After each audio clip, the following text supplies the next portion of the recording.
The night the puppy cried, the snow was falling so hard it erased the road behind it, swallowing footsteps as if they had never existed. Most people hurried past with their heads down, breath steaming, hands buried deep in warm pockets. No one noticed the small, shaking bundle beside the trash bins, no one except a homeless man whose own coat was held together with safety pins and hope. Ethan had learned long ago how to survive winter.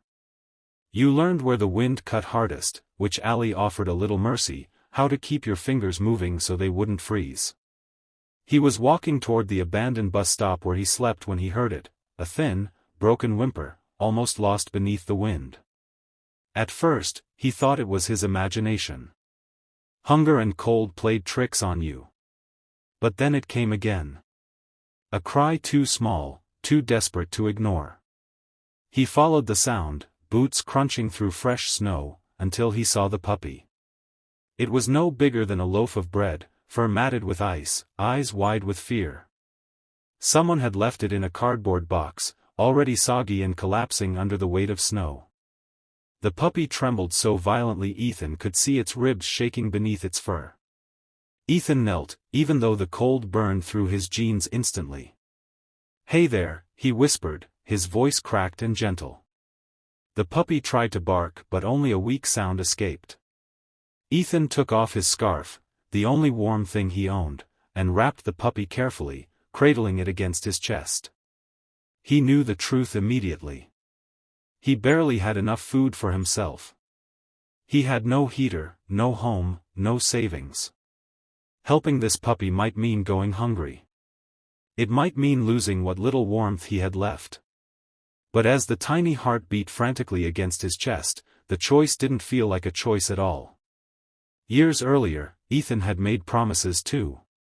He had a small apartment once, a job at a repair shop, a wife who loved stray animals more than anything.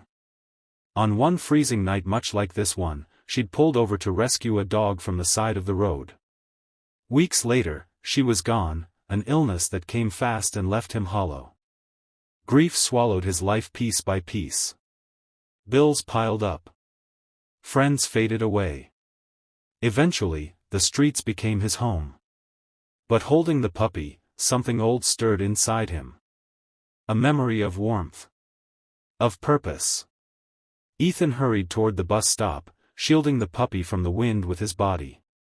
He rubbed its tiny paws, breathing warm air onto them, whispering encouragement like it could understand every word. The puppy whimpered softly, then slowly relaxed, curling into him. That night, Ethan didn't sleep. He sat awake, rocking gently, keeping the puppy pressed close, afraid that if he drifted off, the cold might steal it away. He shared the last of his bread, soaking small pieces in melted snow to soften it. The puppy ate weakly, tail giving a tiny, hopeful wag. By morning, the storm had eased, but the cold was merciless. Ethan knew the puppy needed help, real help. As he walked through the city, people stared, some with pity, some with discomfort. A few looked away. One woman stopped, noticing the small bundle in his arms. "Is that puppy alive?" she asked softly. "Barely," Ethan replied honestly. She hesitated, then handed him a few bills. "There's a vet clinic 3 blocks that way. They sometimes help, even if you can't pay." Ethan thanked her, his hands shaking, not just from cold, but from something like hope. At the clinic, the receptionist frowned at first, then saw the puppy's condition and immediately called for the vet. Ethan waited outside, pacing, heart racing. He expected to be turned away. He was used to closed doors. Instead, the vet came out and said, "You did the right thing. Another hour out there, and this little one wouldn't have made it." The puppy had hypothermia, dehydration, and an infection starting in its lungs. The vet wrapped it in warm blankets and gave it fluids. Ethan watched through the glass, silent tears freezing on his cheeks. "I can't pay," he said quietly. The vet shook her head. "You already did." Word spread quickly. A photo of Ethan sitting outside the clinic, clutching his worn backpack, waiting for news about the puppy, was shared online. People were moved, not just by the puppy, but by the man who gave everything he had to save it. When the puppy recovered enough, the clinic staff brought it out. It wagged its tail wildly when it saw Ethan, yipping with joy. Ethan laughed, a sound he hadn't made in years, and pressed his forehead against the puppy's. "I think it chose you," the vet said. A local shelter offered to help. Donations poured in. Someone offered Ethan a warm place to stay while the puppy healed.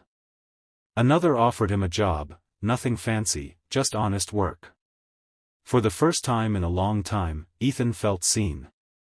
He named the puppy Snow, for the night that nearly took them both, and the morning that gave them a second chance. Months later, people often saw Ethan walking through the park, Snow trotting proudly beside him, leash in one hand, lunch bag in the other. He wasn't rich. Life wasn't perfect. But he had a home, a job, and a reason to wake up every day. And every winter, when the snow began to fall, Ethan remembered that freezing night. How kindness had found him when he had nothing left. How saving a life had saved his own.